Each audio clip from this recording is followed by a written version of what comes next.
আমরা এখন এটার বিকল্প সমাধান দেখব। আমি লিখে রাখি বিকল্প সমাধান, কারণ এর আগে যে প্রসেসটা ছিল সেটা হচ্ছে নিচে 3x-টা আমরা অ্যাডজাস্ট করার চেষ্টা করেছি, ঠিক আছে। এখন আরেকভাবে করতে পারি, মানে উপরের এটাকে তোমাদের কাছে যেটা সহজ মনে হয়, লিমিট x টেন্ডস টু 0, এটাকে লিখতে পারি 1 + 3x। এই ফ্র্যাকশনটাকে আমরা ভাঙাতে পারি, ঠিক আছে। এটার মানে হচ্ছে x/x, তাহলে 1 + 2/x, ওকে।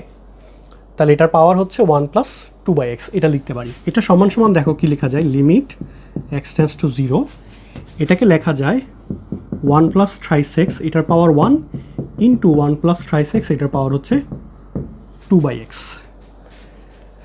কারণ আমরা জানি a⁴m + n = হচ্ছে a⁴m ইন্টু a⁴n। ক্লাস 6-এ আমরা এই সূত্রটা শিখে এসেছি, সেটা অ্যাপ্লাই করলাম। এটা সমান সমান লিমিট x টেন্ডস টু 0।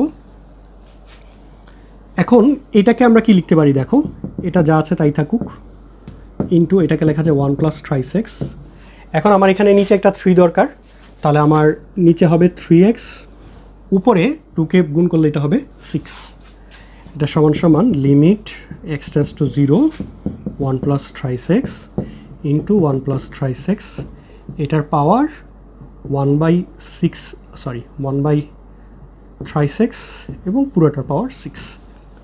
এখন আমরা কি পাবো দেখো, লিমিট x টেন্ডস টু 0-এর জন্য এই পুরো ভ্যালুটা হচ্ছে 1 + 3x, তাহলে 1 + 3 × 0 = এখানে 0, তাহলে এখানে থাকছে শুধু 1।